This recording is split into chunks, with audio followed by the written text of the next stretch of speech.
Joel Wendt here. More in praise of the American spirit. Hopefully I've got your attention. You know, the stuff I know about this I learned the hard way. I learned it by being unemployed and caring, giving a shit about stuff, okay? When you're unemployed, you have time for reflection. You have time to form communities. You have time to think. You have time to educate yourself. You have time to think about politics, and maybe you should get into politics, and all of that would be really, really a good thing to do. And I've got some books, and you can read them for free. If you got access to the internet, you can read them for free. I mean, you can buy copies to hold in your hand if you want to do that. You have that kind of disposable income, but you can read them for free, and there's a lot of good stuff in them. You know, one's on the nature of public life, a collection of essays. Another one's my blog that I wrote for years. Another one is The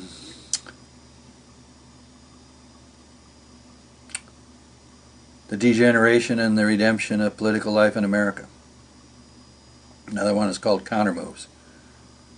It's about what to do at the social bottom to not necessarily fight back, but think back. Okay? Be smarter than the guys that want to run the world. The guys that run the world have pretty much ruined it. Okay? They make bad decisions. They make self-absorbed decisions. They've created all kinds of stuff that ordinary people could do without, you know. Christ said the meek shall inherit the earth. Well, I think what's going to happen is all the bad guys are going to kill themselves off fighting each other over being richer than anybody else, and down at the bottom we're going to, you know, live off the scraps. And because we got more grit and more spirit, and we know about music, music, you know, New Orleans. Think about that, down there in Louisiana. I was writing this thing on Facebook, and my friend said, you know, it's so horrible what BP did, you know, da-da-da-da-da-da.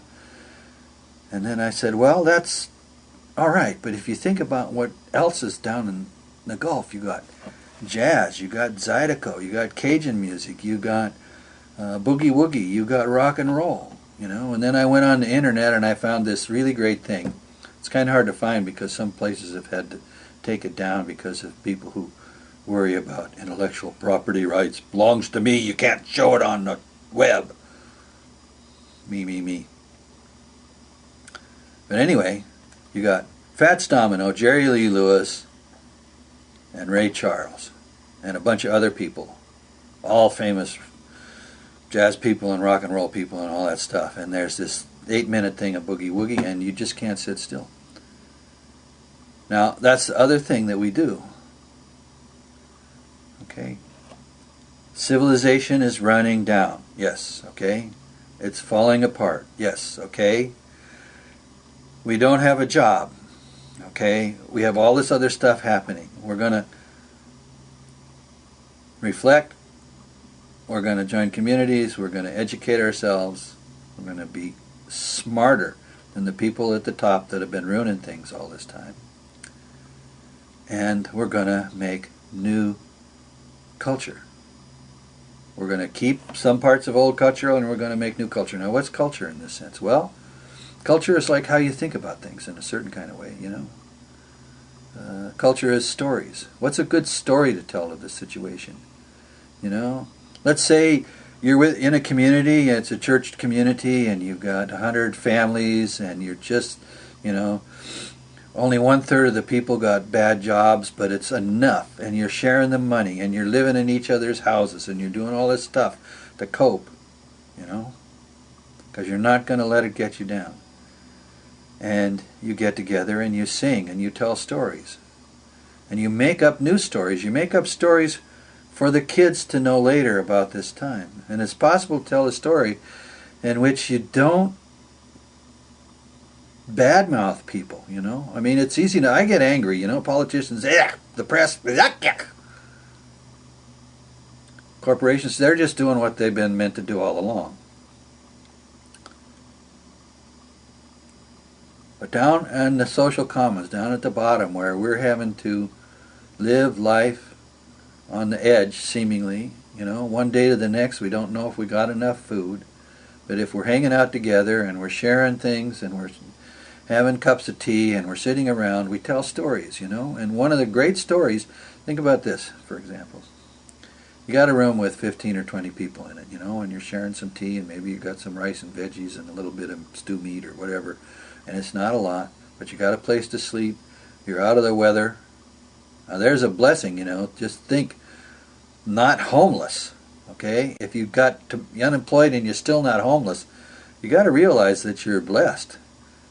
You go to other places in the world, like the big, huge cities in India and Bombay and stuff, you know, and it's just, there's millions of people living outside, okay? So if you're in America, you know, we don't need to manufacture any new stuff. And we don't need to buy stuff from China through Walmart.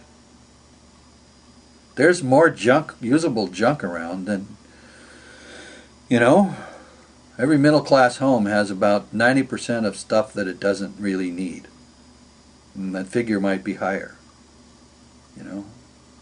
So there's no need for new stuff. Share it, okay? What do you need? You need a bowl and your fingers if you're going to have food, and a cup, or you can drink out of the bowl, you know. But the heart of what you need is stories. And every person that's part of your group has a story. Let's say you've got, you know, like I was saying, 15 people in a group, and you got 4 teenagers and 5 or 6 grandma and grandpas and some parents and some little ones, right? Now everybody's life that's lived long enough for them to look back and tell the story of it is an amazing, and the most amazing stories is the old people. Okay? If we haven't ruined them through too much aluminum in the food or whatever it is that makes Alzheimer's happen and rots the brain from the inside out, you know, if we haven't ruined them, and they can still remember their life, and they're old enough to have lived through the Depression, they know stuff, okay?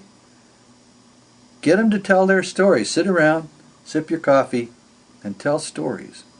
And then make up new ones. Make up ones that the little ones will remember for when they grow up and they look back on this time and they realize that in praise of the American spirit, all this crap came down and we didn't fold. We got stronger. What's the cliche? What doesn't kill you makes you stronger. Well, I've been unemployed, I've been on the street, I've been running around, I lived in people's basements that were full of spider webs and junk because they weren't using it and I talked them into letting me use it. Okay? Think, share.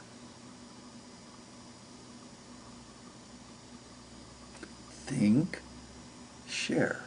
It's pretty simple.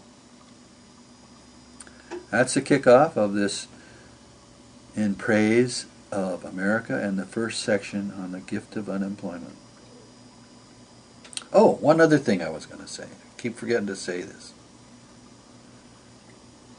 But I want to say more, so I guess I'm going to come back. I'll finally say it.